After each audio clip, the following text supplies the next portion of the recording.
반갑습니다. 환영합니다. 한 신문의 이야기를 통해서요, 여러분들과 말씀을 오늘 시작하도록 하겠습니다. 퓨 리서치 센터라는 그 미국의 한 기관에서요, 한국을 포함한 17개의 선진국, 그러니까 총 18개의 나라의 성인 19,000명을 대상으로 어떤 조사를 했냐면은 삶을 의미 있게 하는 것이 무엇인가라는 조사를 했습니다. 그게 이제 어, 18일에 이제 기사가 난 것을 제가 확인을 했습니다. 어, 이 질문에 관해서 17개 나라 가운데서 14개국에서 가장 삶에 의미 있게 하는 게 무엇인가라는 질문을 했을 때 답변이 뭐였냐면은 14개 나라가 가족이었습니다. 가족. 어, 가족을 1순위로 꼽지 않은 나라 좀 궁금하시죠? 바로 스페인과 대만과 한국 세 개 나라가 있었습니다. 스페인은 1위를 건강으로 꼽았고요. 대만은 사회를 꼽았고요. 한국은 무엇이었을까요? 물질적인 풍요였습니다. 다른 나라라고 물질적인 풍요가 없었다는 건 아닙니다. 그런데 재미있었던 건 한국 사회가 물질적인 풍요가 삶을 의미 있게 한다라는 답변이 나왔다라는 거예요. 그런데 저는 뭐 한국이 물질적인 풍요를 가지고 의미 있게 했다. 저는 그게 더 중요한 것보다는 좀 재밌는 특별한 사실이 있었습니다. 무엇이었냐면은 미국에서 유일하게 응답자 중에 4위가 무엇이었냐면은 믿음이었어요. 믿음. 어, 5위 가운데 믿음이 상위 5위 가운데 들었던 나라는 유일한 나라가 이 미국이었다는 겁니다. 좀 재미있었습니다. 물론 미국이 청교도의 나라였고요. 지금 미국 사회에서는 지금 추수감사절로 가족들끼리 모여 식사도 하고요. 또한 많은 기독교 문물들이나 대중문화들이 세계 곳곳에 뻗쳐 나가기도 했죠. 그런데 성교 한국 2위였고 또한 세계 10대 메가처치 중에 7개를 소유하고 또한 가지고 있는 이 한국이 믿음이라는 수준이 과연 몇 위였을까? 1%였다는 겁니다. 저는 이것이 시사하는 바가 아주 크다라고 생각을 해요. 삶을 의미 있게 하는 것이 우리가 신앙생활하고 교회를 다니고 하지만은 삶의 의미에 물질적인 풍요가 1위고 오히려 믿음은 1%도 안 된다는 겁니다. 그런데 여러분 더 심각한 게 뭔지 아세요? 이 믿음이라고 생각하는 사람들 응답자 중에 불교도 있고요. 천주교도 있고 다른 종교도 있다라는 겁니다. 그렇게 보았을 때 우리가 아주 비관적으로 기독교 인구를 잡아도 20%라고 생각을 했을 때 20% 중에 0. 몇 프로만이 믿음의 가장 1순위라고 생각했다라는 거예요. 이러한 현실을 봤을 때 저는 마음이 아팠습니다. 지금도 얼마나 많은 설교가 유튜브나 또한 온라인들을 통해서 방영되고 또 시청할 수 있습니까? 기독교 방송에서는 계속 반복되며 설교와 예배들이 나타납니다. 또한 강단에서 선포되어진 하나님의 말씀은 얼마나 무궁무진한지 모르겠습니다. 코로나를 같이 살아오면서 좋은 목사님의 설교 또한 명설교가를 찾으면서 성도들의 귀는 높아졌을지언정 마음과 삶을 움직이는 설교는 드물어졌다는 게 저는 이 결과를 보고 결론 지어줄 수 있는 현상이기도 합니다. 여러분, 우리가 말씀을 듣는 이유는 말씀대로 살기 위함이에요. 우리가 말씀을 찾는 이유는 좋은 이야기를 들어서 좋은 이야기구나 하라고 지나가는 것이 아니라 이 말씀이 나의 삶의 이정표가 되어야 한다는 겁니다. 커피를 보면은 필터가 있죠. 필터에서 커피 가루가 물을 통해서 내려와서 내려집니다. 우리 교회 커피가 그런 현상이죠. 그런데 이 필터가 없으면 어떻게 될까요? 그 커피 가루가 그대로 내려옵니다. 여러분 커피를 마시다가 이 커피 가루가 섞여 있는 커피를 마실 때 여러분 기분이 어떠세요? 찝찝하고 뜨뜨름하잖아요. 그리고 그 커피는 어떻게 하죠? 결국 버리게 됩니다. 이 설교와 말씀이 선포되어지는 것은 이렇게 우리 삶이 걸러지라는 거예요. 아무런 영향력이 없는 말씀, 아무런 삶의 변화가 없는 말씀은 그냥 세상에 듣기 좋은 말들과 같다라는 겁니다. 저는 이 현상을 보고 좀 기도하게 됐어요. 하나님, 아직 우리가 멀었습니다라는 기도를 하게 됩니다. 오늘 말씀의 제목은 이 이야기로 시작합니다. 오늘 우리가 대림절 4주 동안 기다리는 사람들에 대해서 말씀을 나눌 텐데요.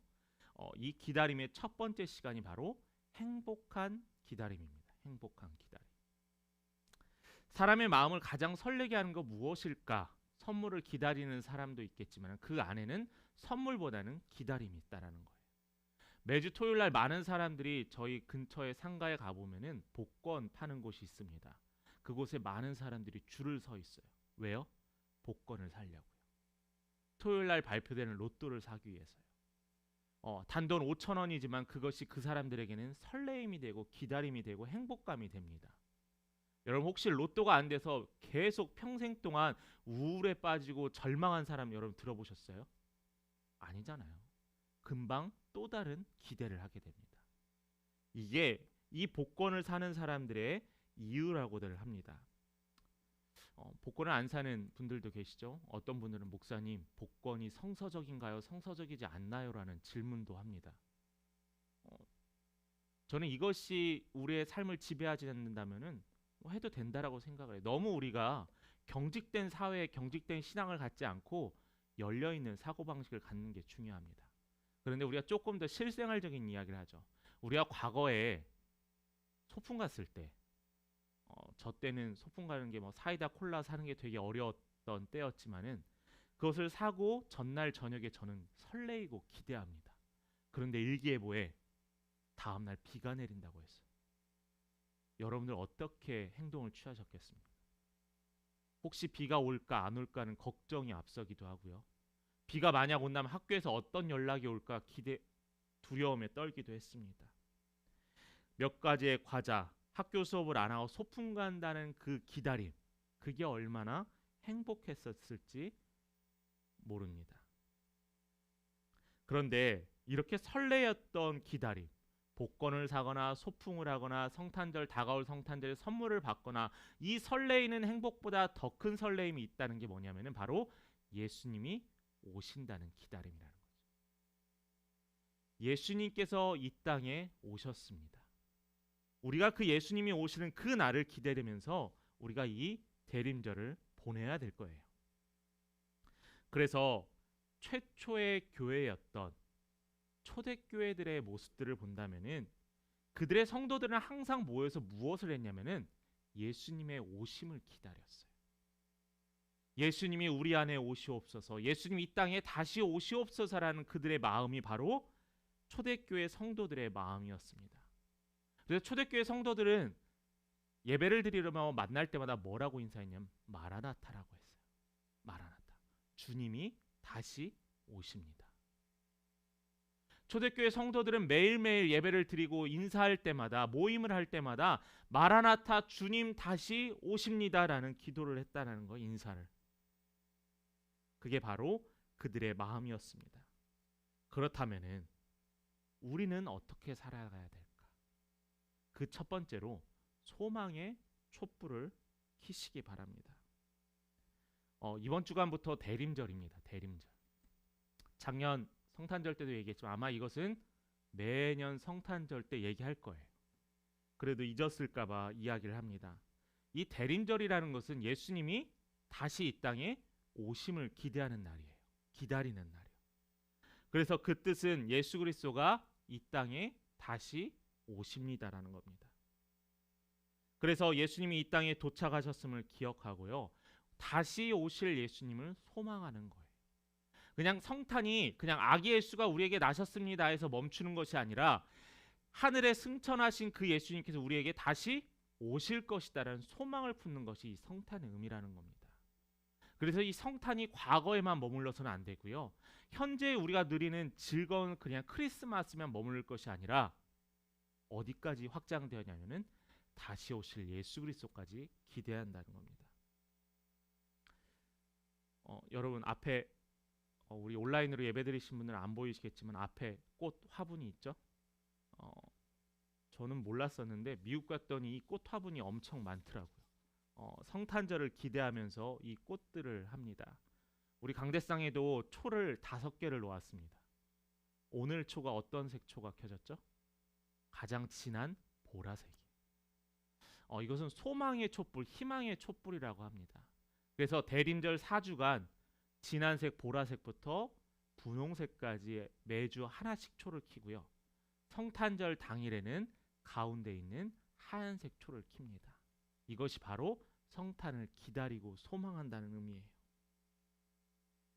그래서 마지막 성탄절에 예수 그리스도를 의미하는 이 하얀색 초를 통하여서 소망을 이루었다라는 확신을 하게 됩니다. 그래서 오늘의 말씀의 제목이 대림절 첫 주였던 소망의 촛불을 켜라는 거예요. 소망의 촛불. 어두운 가운데서도 비록 이 작은 촛불이 어두운 가운데서 이 촛불이 얼마나 큰 영향력을 끼칠까요? 이 초 하나만 있으면 다 보입니다. 정전되었을 때 아무것도 보이지 않는 상황에서 지금이야 핸드폰을 켜고 전등을 하면 되지만은 이것이 없었을 때는 초 하나 찾으려고 각 집마다 가장 눈에 잘 보이는 곳에 성냥이는 너무 나이 먹어 보이네요. 라이터와 초를 갖고 있었습니다. 그래서 쉽게 켰어요. 아무것도 안 보여서 당황했지만 이 초 하나가 켜짐으로 집이 환해졌어요. 이 소망의 촛불을 켜는데 이 소망의 촛불이 구약의 예언이 이루어졌음을 우리가 확인할 수 있어요. 우리 함께 말씀 같이 읽어봅니다. 이사야 7장 13절과 14절의 말씀입니다. 함께 읽어봅니다. 시작. 원하건대 들을지어다 너희가 사람을 괴롭히고서 그것을 작은 일로 여겨 또 나의 하나님을 괴롭히려 하느냐. 그러므로 주께서 친히 징조를 너희에게 주실 것이라. 보라, 처녀가 잉태하여 아들을 낳을 것이요 그의 이름을 임마누엘이라 하리라.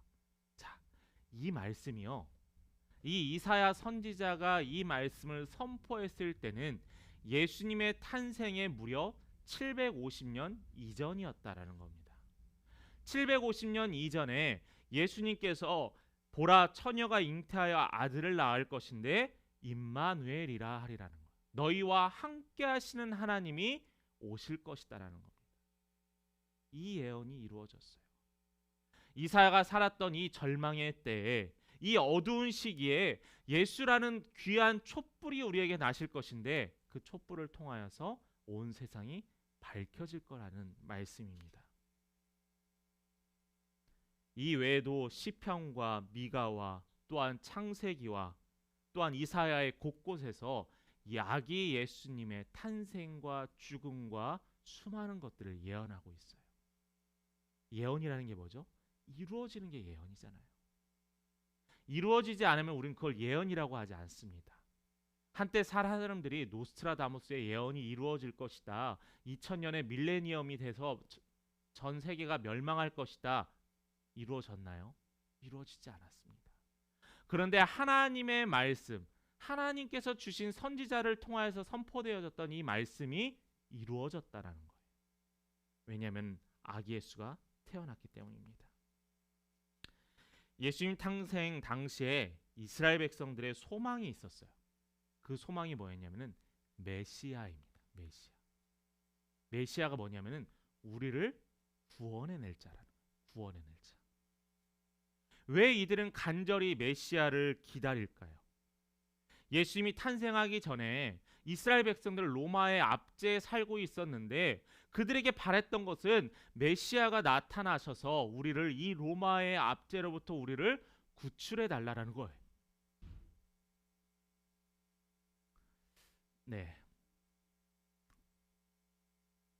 네, 잠깐 사고가 있어서 깜짝 놀랐습니다. 계속 말씀 이어가겠습니다. 예수님이 탄생하시기 전 이스라엘 백성은 로마의 통치를 받으면서 더욱 메시아에 대한 갈망이 커졌어요. 바람이 커졌어요. 그래서 이사야를 필두로 해서 메시아의 구원의 예약이 성취되길 바랬다라는 겁니다. 과거나 현재나 또한 내일도 우리는 소망을 품고 살아가겠죠. 어떤 소망? 큰 소망, 작은 소망, 여러 소망이 있을 겁니다. 근데 이 소망이 없는 사람들의 삶은 어떨까? 우리가 목표가 없는 삶은 어떨까? 그게 크든 작든 목표가 없는 사람의 삶은 긴 어두움의 터널을 가는 것 같아요. 오늘 당장 이 자리에 오면서 하나님께 예배드리는 소망이 있으시거나 또한 우리 아이들은 성탄절 한 달도 남지 않은 이 성탄절에 어떠한 선물을 받을 것인가? 또한 다음 주는 어떠한 말씀이 우리에게 주실 것인가라는 그러한 소망을 우리가 품고 살아갑니다. 그런데 이 소망의 반대가 뭐가 있죠? 낭망, 절망이라고 합니다. 절망. 그러니까 소망이 없는 사람의 삶은 절망이라는 거예요. 절망에서 이겨내기 위해서는 소망을 품어야 한다는 겁니다. 그런데 이 소망이 그냥 단순히 우리의 소원이 아니라 예수 그리스도를 통한 소망이 되어야 한다는 거예요. 기다릴 것 없는 사람을 생각해 보십시오. 목표가 없는 사람의 삶을 생각해 보십시오. 학교를 졸업하기 위해, 대학교를 졸업하기 위해, 또한 좋은 직장에 취업하기 위해 이러한 자그마한 소망들. 그러나 분명한 것은 우리는 절망도 경험한다라는 거예요. 매일매일 핑크빛 소망 가운데 살아가면 너무나 좋겠지만은 그러나 우리 안에는 절망도 있다라는 거예요. 무엇 때문에? 바로 죄 때문에요. 죄로 말미암아 우리는 절망을 경험하게 되었어요. 아담과 하와는 에덴 동산에서 그들은 절망이 없었습니다. 매일매일이 기쁘고 매일매일이 즐거웠습니다. 그러나 사단의 죄로 말미암아 절망이라는 마음에 그들의 마음에 서게 되었다라는 거죠. 그렇다면은 하나님을 믿는 사람들에게 절망도 있을까? 목사님, 저는 매일매일 기쁨에 살아갑니다라고 하시는 우리 어머니, 장로님, 권사님, 목사님들이 있어요. 그런데요, 때로는 절망에 분명한 영향력이 미칠 때가 있다라는 거예요. 말씀으로 하나 증거를 찾아봅니다. 시편 42편 5절의 말씀입니다. 같이 읽어봅니다. 내 영혼아, 내가 어찌하여 낙심하며 어찌하여 내 속에서 불안해하는가? 너는 하나님께 소망을 두라. 그가 나타나 도우심으로 말미암아 내가 여전히 찬송하리로다. 자, 이 앞부분을 한번 볼까요? 내 영혼아 낙심하였다. 그러니까 분명히 다윗에게 낙심했던 사건이 있었다라는 거예요. 시편에 보면은요, 다윗이 얼마나 많이 하나님께 찬양을 했지만은 그 찬양의 이면에는 낙담과 절망도 있었다라는 겁니다. 자신을 죽이러 온 아들, 자신을 죽이러 온 신하, 또한 자신을 오해하는 가족들. 그러한 절망적인 상황에서도 이 다윗은 찬양했다는 거예요. 내 영혼아 어찌 낙심하느냐? 내 속에서 왜 불안해하는가? 너는 하나님께 소망을 두라라는 거예요. 하나님께 소망을 두었을 때 우리는 이 낙심에서 이겨낼 수 있다라는 겁니다. 결론부터 이야기할까요? 예수 믿는 사람은 절망이 우리를 지배하지 못합니다. 예수님을 바라보는 사람은 절대 절망이 우리를 짓누르지 않는다라는 거예요. 그러기에 소망을 품을 수 있어요. 그래서 시편 뒷부분에 그랬잖아요. 절망을 느끼겠지만은 우리는 하나님 안에서 소망을 품을 수 있다라는 겁니다. 얼마 전에 수능을 봤습니다. 우리 교회 성도님 중에 수능 보신 분 없죠? 수능을 봤는데 수능 보기 전날 아침 얼마나 떨려요. 불안하고 잘 볼까? 성적이 나올까? 근데 수능 끝난 그 뒤 발걸음들 어떻죠? 거의 다 날아갑니다. 제가 얼마 전에 퇴근을 하고 집에 가는데 중학생 2명 여학생들이 하는 이야기를 들었어요. 그 친구들이 지금 시험 기간인가 봐요. 야, 너 시험 몇 점 맞았어? 물어보는 거야. 야, 나 이번에 32점 맞았어. 하면서 되게 해맑게 웃더라고요. 저는 그것을 보면서 저 부모님들 상당히 스트레스 받겠구나. 속도 모르면서 32점에 기뻐하는 그 아이들. 그런데 여러분, 성적 받을 때 절망하고 시험 보기 전에 절망하지 그것이 평생을 좌우하지 않습니다. 여러분들 과거에 시험 못 봤던 거 계속 품고 사세요? 아니요. 그럼 못 살아요. 우리는 예수로 말미암아 소망을 품을 수 있다는 거예요. 죄로 말미암아 절망하거나 낭망하는 것이 아니라 우리는 소망을 품음으로 말미암아 하나님께 기쁨으로 나아갈 수 있다라는 겁니다. 이것이 우리에게 빛이 될 수 있다라는 겁니다. 자, 디모데전서 2장 4절의 말씀을 함께 같이 읽어봅니다. 시작. 하나님은 모든 사람이 구원을 받으며 진리를 아는 데에 이르기를 원하시니라. 자, 이것이 누구의 말씀이에요? 하나님의 말씀이에요.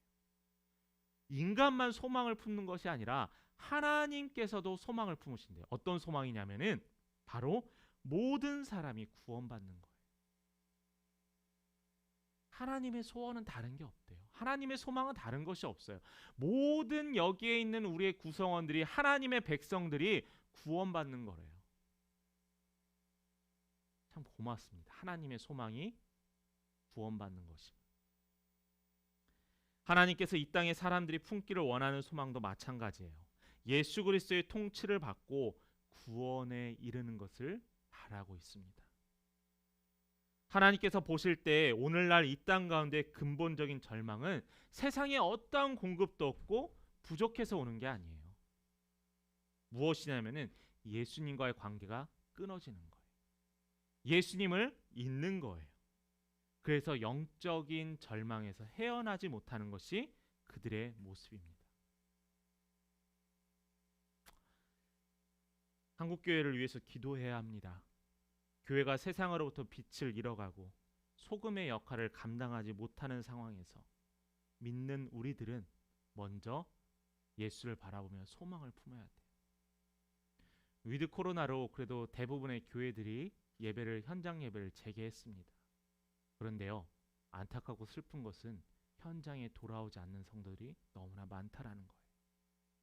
그 가운데서 믿음 생활을 잘했던 우리 어르신들, 장로님, 권사님들, 집사님들이 아니에요. 젊은 세대들이 오지 않는다라는 겁니다. 교회 학교에 200명이 모이는 교회 성도의 교회 학교에 아이들이 10명이 모이질 않아요. 이게 엄연한 현실이 되었어요. 여러분, 우리가 예수님의 소망이 되듯이 우리가 그 소망을 감당해야 합니다. 두 번째입니다.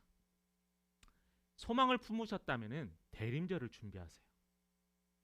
이 땅에 오신 예수님을 맞이하기 위해서 마음을 새롭게 하는 기간이 대림절이라고 했습니다. 우리가 꽃을 갖다 놓고 초를 켜고 크리스마스 트리를 만들고 리스를 집 앞에 다는 것이 대림절을 준비하는 것이 끝이 아니에요. 크리스마스 트리를 보면서 우린 무엇을 생각할까요? 아, 예쁘다가 아니라 예수님께서 이 땅에 오셨지라는 거예요. 집에 가면서 리스를 봤어요. 그 리스를 보면서 어떤 생각을 해요? 예수님이 이 땅에 오신 날이 다가오지라는 거예요. 그것보다 더 준비해야 되는 것은 우리가 대림절을 준비할 수 있는 마음이 있어야 한다는 겁니다. 첫 번째로 어떻게 준비하냐면은 마음을 굳게 하여 길이 참으라고 하고 있습니다. 오늘 본문의 7절과 8절입니다. 제가 읽겠습니다. 그러므로 형제들아, 주께서 강림하시기까지 길이 참으라. 보라, 농부가 땅에서 나는 귀한 열매를 바라고 길이 참아 이른 비와 늦은 비를 기다리나니 너희도 길이 참고 마음을 굳건하게 하라. 주의 강림이 가까우니라. 자, 여기에서 첫 번째 우리가 행해야 될 게 뭐냐면은 길이 참으라는 거예요. 길이 참고 하나님을 마음을 굳게 하라는 겁니다. 초대교회 성도들이 아까 어떻게 인사한다고 했죠? 마라나타라고 했잖아요. 주님이 다시 오신다라는 소망을 품고 서로 간에 인사한다고 했잖아요. 그런데 그 소망이 오기 전까지, 예수님이 오시기 전까지 우리는 어때야 하냐면 마음을 굳게 해야 된대요. 당시의 상황을 한번 볼까요? 초대교회에서는 그들이 목숨을 내걸고 하나님께 예배드렸습니다. 목숨을 내걸고 기도했어요. 그들이 이렇게 매일매일 모였던 이유는 그들의 삶에 하나님을 잊지 않기 위함이었습니다. 많은 어려움이 있었어요. 로마에서는 그들을 죽이려고 군사들을 보냈습니다. 그래서 그들은 카타콤에 들어가서 그들은 숨어 지내야만 했어요. 그런데 예수님께서 어떤 말씀을 하셨냐면 야고보서 1장 2절과 3절의 말씀입니다. 함께 같이 읽어봅니다. 시작. 내 형제들아, 너희가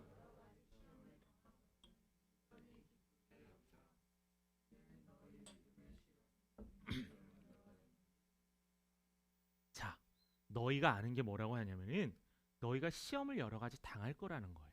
그런데 이 시험을 뭐라고 했냐면은 기쁘게 여기래요. 좀 잔인하죠. 아파하고 죽음을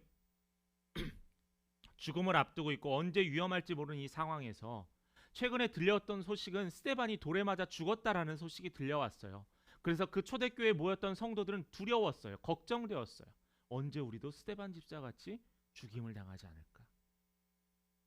그런데요, 야고보서를 통하여서 말씀하셨던 것은 시험을 당하거든 온전히 기뻐하라는 겁니다. 이들은 다른 이유 때문에 시험 당한 것이 아니라 그들의 믿음의 행위 때문에 시험을 당했다라는 거예요. 그들이 믿지 않으면 이 시험을 당할 필요가 없어요. 그런데 그들은 자발적으로 예수를 바라보므로 말미암아 그들이 시험을 자청했다라는 겁니다. 그리스도인들이 흩어졌어요. 그런 사실을 향해서, 그런 현상을 향해서 야고보는 기뻐하래요. 남아있는 성도들을 향해서 기뻐하라는 겁니다. 그래서 야고보서 5장 7절과 8절에 마음을 굳게 하여 길이 참으라는 거예요. 한 단어로 요약하자면 인내라는 겁니다. 인내. 본문에 인내라는 말이 여러 번 나옵니다. 길이 참으라, 길이 참아, 길이 참고 오래 참음, 인내하는 자. 야고보 기자는 관계로부터 오는 어려움이, 환경으로부터 오는 어려움이 언제나 성도들에게 올 수 있다라는 거예요. 그런데 이 어려움을 담대히 참고 기다렸더니 어떠한 열매를 맺게 되냐면은 7절 말씀을 한번 다시 보겠습니다. 길이 참으라, 보라, 농부가 땅에서 나는 귀한 열매를 바라고 길이 참아 이른 비와 늦은 비를 기다리나니. 자, 농부가 땅에서 나는 귀한 열매를 어떻게 했대요? 얻게 되었대요. 어떻게 했더니 길이 참았더니. 모내기를 하며 씨를 파종했을 때 그 뿌려지는 씨앗을 보면 어떻게 자랄까, 얼마만큼의 노력이 필요할까라고 생각하지만은, 그런데 그들이 추수할 때는 어때요? 농부들이, 아니면 농사를 지으시는 분들이 추수할 때 인상 쓰시는 분 보신 적 있나요? 아닙니다. 저도 예전에 체험 활동으로 학생들 데려갔을 때 고구마를 캐는데요. 그 고구마 조금 분야에서 캐는데도 너무나 기뻐했어요. 줄줄이 나오는 고구마, 감자를 보면서 기뻐했다라는 거예요. 그런데 이 기쁨보다 더 큰 기쁨이 뭐냐면은 우리가 삶에서 참고 인내하였더니 예수님께서 우리에게 이 기쁨을 허락하신다라는 겁니다.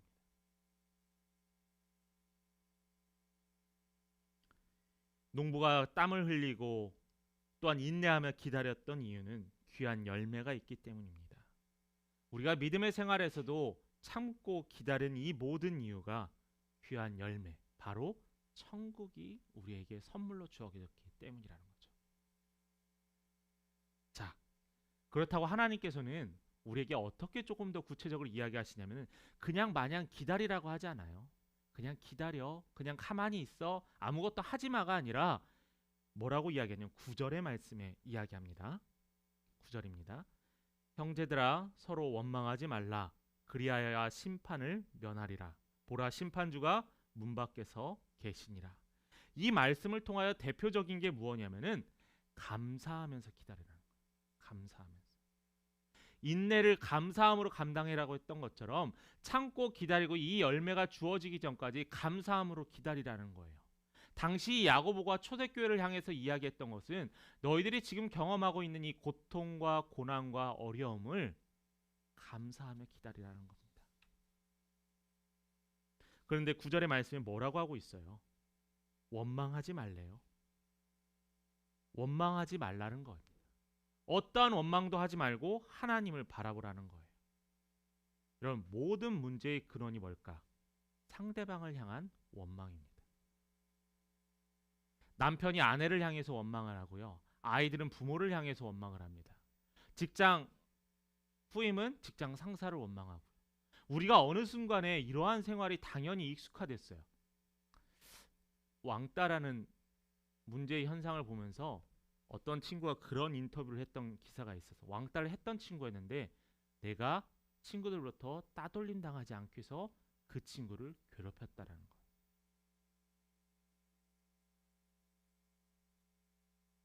문제의 근원이 상대방을 향한 원망과 불평이 됩니다. 문제를 이겨내기 위해서 다른 사람에게 원인을 돌려요. 한 재밌었던 좀 예화가 하나 있었습니다. 어떤 대학 교수에게 목사님이 전도를 했어요. 교수님 교회 좀 나오세요 라고 전도를 하니까 그 대학 교수가 했던 말이 제가 아직 나갈 만한 교회를 찾지 못했습니다 라고 대답을 했습니다. 그래서 이 교수님, 목사님이 다시 말해요. 교수님, 그러면은 어떠한 교회를 찾으세요? 라고 물어봤어요. 그랬더니 그 대학 교수가 저는 문제가 없는 교회를 찾고 있습니다. 이 말을 들은 목사님께서 교수에게 말하기를, 교수님, 문제가 없는 교회를 찾는 것이 문제입니다 라고 대답을 했어요. 세상에는 문제가 없는 사람 하나도 없으니까요. 여러분, 교회에서 문제 없는 게 가능할까요? 아니요, 문제는 늘 있어요. 절망이 아예 우리 삶에 없을까요? 절망의 때가 많이 있어요. 그런데 여기에서 이 교수님이 이야기했던 문제가 없는 완벽한 교회를 찾는 거예요. 그런 교회가 있을까요? 예수님 오시기 전까지 저는 없을 거라고 생각을 합니다. 지금 당장 날씨가 오늘 좀 추운데, 오늘 저 성도님 어떤데, 그러한 생각들이 우리 안에 일어날 수 있다라는 거예요. 교회 안에 문제가 없고 있고의 문제가 아니에요. 이 문제를 문제화하는 것이 문제라는 겁니다. 물론 교회 안에 잘못되는 부정과 불의에 대해서는 정당하게 지적하고 이야기할 수 있어야지만은 모든 것을 문제화하는 것이 문제라는 거예요. 당시에도 성도들끼리 원망을 했대요. 마라나타 하나님 예수님을 다시 기다리는 사람들도 서로 간에 원망을 했어요. 무엇 때문에 원망을 하냐면 지위가 높고 낮음을 가지고 원망하기 시작했다라는 겁니다. 고린도 교회의 예를 볼까요? 고린도 교회에서는 하나님이 주신 귀한 선물인 은사를 가지고 서로 다투었어요. 방언이 더 세다, 예언이 더 세다, 교사가 더 세다, 아니면 집사가 더 세다 하면서 그들은 서로 다투었습니다. 또한 유대인 기독교인들은 어떻게 했나요? 저 이방인들의 기독교인들이 제대로 믿지 않는다면서 그들을 비난하고 그들과 선을 그었습니다. 그리고 자신들의 과거의 율법에 매여서 율법으로 회귀하려고 했어요. 자, 이러한 현상을 바울은 보면서 무엇이라고 이야기했냐면 로마서 3장 10절입니다. 같이 읽어봅니다. 시작. 기록된 바 의인은 없나니 하나도 없으며.